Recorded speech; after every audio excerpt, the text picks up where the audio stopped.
I'm in the South right now in my hometown, McGee, Arkansas. And you know what I realized after being gone from here for 28 years, family? 28 years I've been gone from my hometown. And I realized that our bodies was freed in the South. They freed our bodies. But you know what? We have to free our minds. When I come back here now, I realize that our minds are still enslaved. I remember conversations growing up with me and some of my peers talking about our fathers, of us who didn't have fathers, had messed up living conditions, and we talked about how we wanted to improve it, and we wanted to be better than that. You know what I mean? And I'm here now, and I listen to some of these kids who I'm found out is connected to some of the people that I had these conversations with, and they look at their fathers, man, in a very, very disrespectful, sad, embarrassing way, man. And honestly, it hurts me to know that their sons or their daughters look at them like that. And I just want to apologize on the behalf of them, just in case, for those sisters and young brothers who fathers haven't apologized to them. I apologize on their behalf, and I want to tell you that I love you on their behalf, just in case they haven't told you. And I want to tell you too that you can be anything you want to be. Don't let someone else keep you from living your dream. Your father might have got you here, just like Moses. His father got him here, but his father wasn't the one that gave him the game, wasn't the one that raised him. It's okay.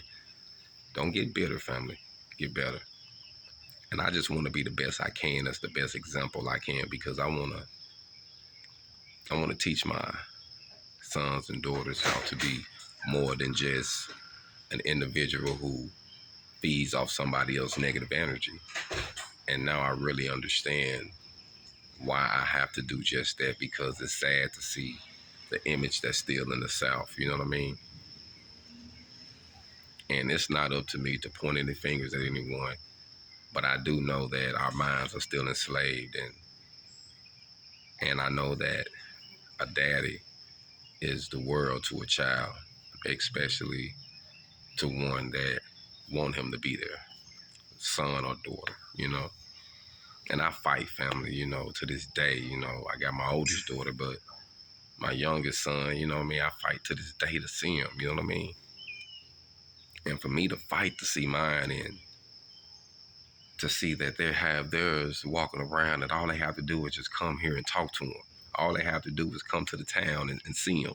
All they have to do is hold a conversation and check on their kids, man, and they don't, man. And that shit is fucking sad, family. It hurts me because I got to go through hell and high water to see mine.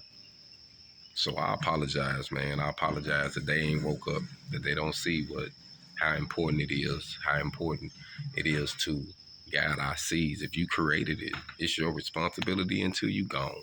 You might don't take care of it like you took care of it when it was a baby, but you got to watch over your seed until it's gone. That's the purpose. If God created us, and he watch over us until we gone, and he say we in his image, so shouldn't we do the same thing for our kids, fam? So on the behalf of all the black fathers who are not fathers, who have let their son or daughter down, I apologize on their behalf. Don't get bitter though. Get better. Find you someone to motivate you to be better. You know what I mean? It's not over until you say it over. Hold on.